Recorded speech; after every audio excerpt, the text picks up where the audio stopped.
We've made it to SeaWorld San Antonio, so how about you and I dive right in.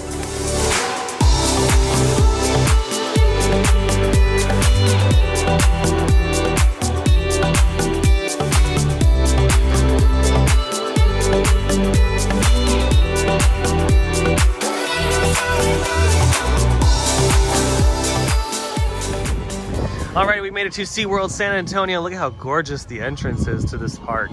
Wow, I love that. So nice. Yeah, like look at the beautiful glasswork right there. They did a really good job on this entrance for this particular park. Wow. Awesome. Good job, SeaWorld. Yay, we made it in. How cool is this? SeaWorld San Antonio. First visit ever. First visit. Oh, I love it. And right off the bat, I can already tell the park is spotless. It is very clean in here, which is not uncommon for SeaWorld parks. SeaWorld San Diego is very clean as well. So yeah, let's do some exploring. I think the first ride's gonna be back here. This is a pretty shot right here of the first drop on Steel Eel and of course Wavebreaker's first little launch right here. There it goes. Whee! Oh wow, that sounds so smooth.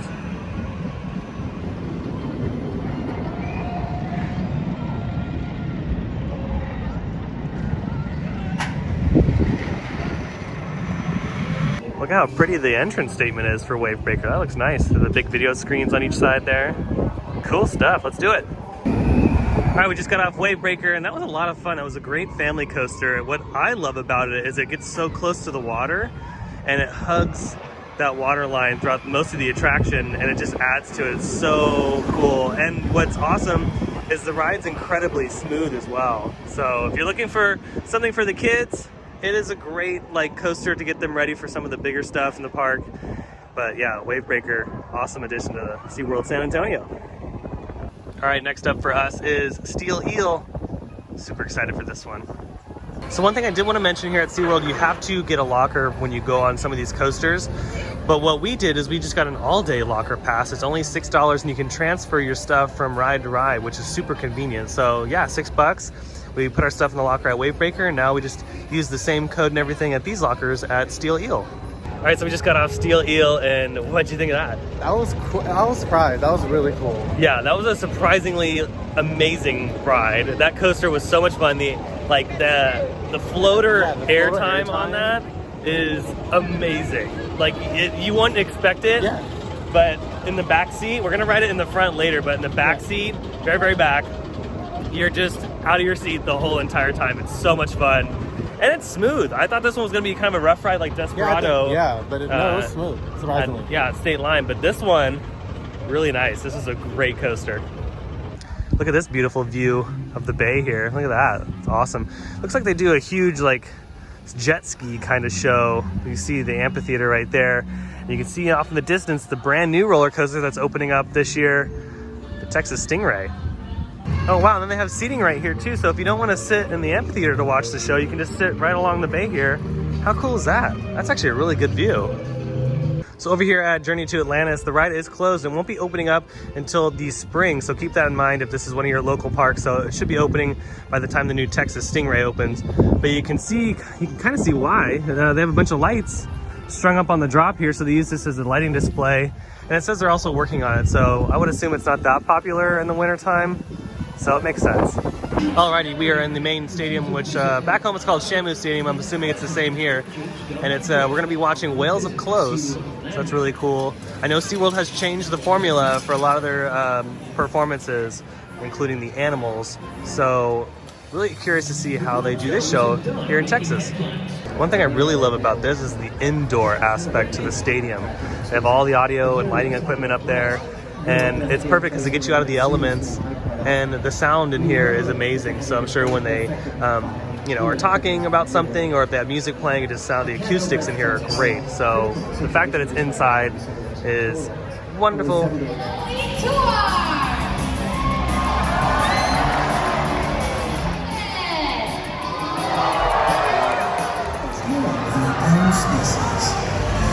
Ladies and gentlemen, let's hear it again for Tour and Hayuken.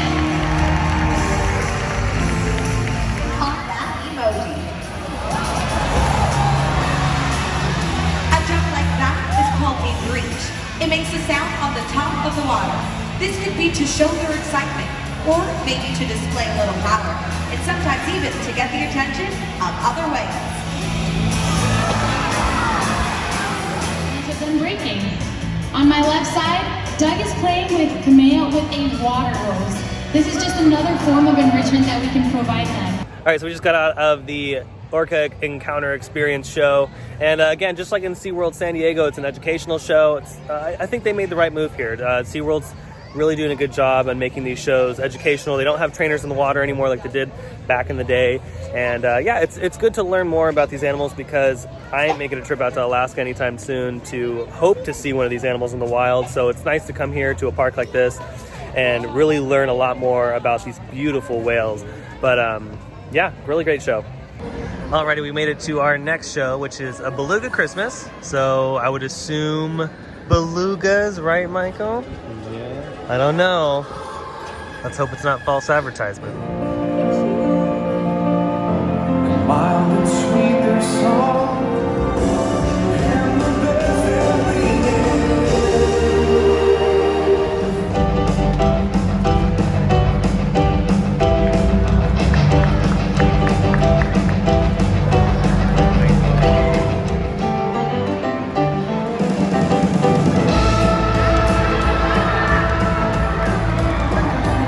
All right, we just got out of the Dolphin and Beluga whale show. Really cool. Again, very similar, but the trainers did get in the water, which I wasn't expecting that. So that was pretty neat to see the trainers interact with the animals like that. And ooh, I see a coaster credit. This wild ride right here. Look at that. Kiddie coaster. I might have to do it if we're allowed to. Alrighty, we made it over to Discovery Point into the Explorer's Reef. Check out some of the cool fish they got. Look at this tank right here. How pretty that is.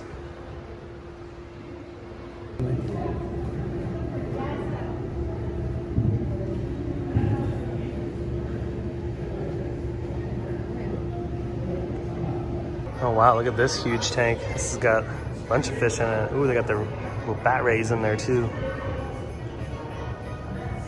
Alrighty, so we made it to the underwater viewing at Discovery Point here for the dolphins. You see any? Yeah, they're over there. Ooh, they're right over there. I don't know if you guys can see that on camera. There's one right over there. And I think there was another one over here, yep. They are beautiful creatures. That's for sure.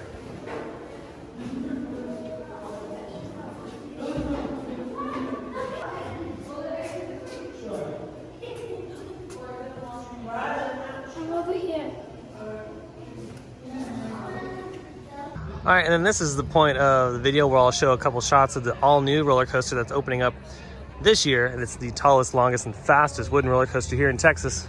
It's the Texas Stingray. And by the looks of it here on the outside, it looks awesome. The turns on here look so good. And I would assume it's gonna be another smooth ride. And it's interesting, the structure on this, the support system itself doesn't look wood, it looks steel. And then the track itself is all wood. So an interesting combo there. But what's cool is the ride is done. They have been doing some testing on it. I've seen online, they have sent it through a few times. So just a matter of getting all those cycles in and finishing up a few more things, and it should be open by the springtime. I would think the springtime. I don't think it's gonna be opening up in the summer, since everything, like the main circuit, is complete. So yeah, I would say spring of this year it'll be ready to go. We'll have to make a trip back to enjoy it. Maybe on the way to Florida or something. We can stop here in San Antonio to ride it sometime later this year or something. Because we are gonna make a trip out to Busch Gardens to do Iron Gwazi. So maybe on the way there we can stop here for the day and do Fiesta Texas and SeaWorld again. Or, I don't know, we'll figure it out. Well, it's definitely not the world's tallest, but it's the world's cutest pendulum ride. Over in this corner of the park, they have the Riptide Rescue and Sea Swinger. That's pretty cool. Yeah, it's not the biggest pendulum ride, but it's really cute. It's really small and great for the kids. It's definitely not on the scale of what we saw at Six Flags Fiesta Texas or back home at Six Flags Magic Mountain. It's the perfect size for those starting out. Ooh, look at the reindeer. Look how cute they are. This one over here is like chomping down. It's all... I bet they're so soft. Well, it wouldn't be a Texas Christmas without a boot Christmas tree. Over here in the back of the park, they have the Great White, which is actually closed today. But you know what? It's okay. I know we're missing this credit, but it is another Batman clone. So Six Flags Magic Mountain, SeaWorld San Antonio, and SeaWorld Fiesta Texas have the same exact ride. And this particular model is the same exact footprint as the one here at Magic Mountain. Or there at Magic Mountain, sorry. All right, we just got off Wave Breaker. Again, another awesome ride. At night, it's even better. So love the night rides on coasters. But we're heading over to watch the parade right now. But I just wanted to stop and give you guys a little look at the outside of the Penguin Encounter. Look at how beautiful this looks. They did a great job on the lighting display. Like I said earlier, we're gonna do a quick lap around the park to check out the lights, and look at this display right here. This is awesome. So many. And again, they wrapped every single tree. So over here at Journey to Atlantis, they've lit up the drop, which is awesome. But they've also, I wanted to point out, used this netting to weave the lights in and out of the bits of netting here, so they can just kind of hold it all in one big bulk section. And I'm sure that's really easy to move around and whatnot, but how creative is that? I actually really like that idea to like have a bunch of lights in one little tiny space. Look at that. They just put them all right here in between the netting. Oh, wow. And look at over here by the Orca Stadium. These are so bright. Like, it's insane if you just stare directly into it. It is the amount of lights in just a small area. They've condensed all of this. It's great. And they're all in the trees too. Look right there. Over here by Orca Stadium, they nailed it again. Yeah, over here in the back of the park near the stadium, they really went all out. This is crazy. There's so many lights. They're all up in the trees, on the grass. I love the little waves right here. Whoosh. Ooh, look at this big archway of all the lights. This is pretty. And they got like a little dimmer switch going on here.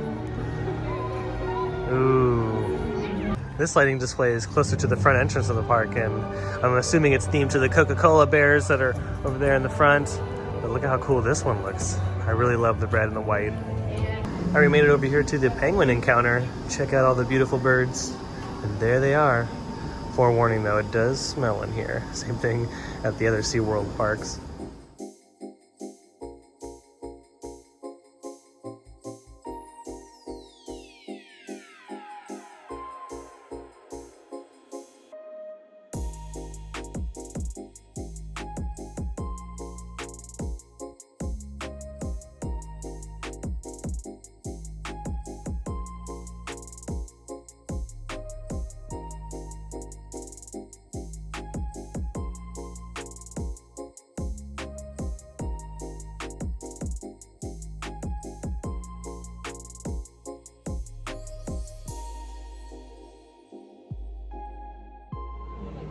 Well, that's going to do it for today's SeaWorld San Antonio video. I hope you enjoyed it. If you did, go ahead and hit the like button. If you're new to the channel and you love theme park content, especially from SoCal, because that's usually what I cover, then hit the subscribe button and notification bell, because I have brand new videos every single week and you won't want to miss out on that. Also, be sure to check out my Instagram page at Theme Park Obsession. I post there all the time, and sometimes I post updates that I don't post here on YouTube.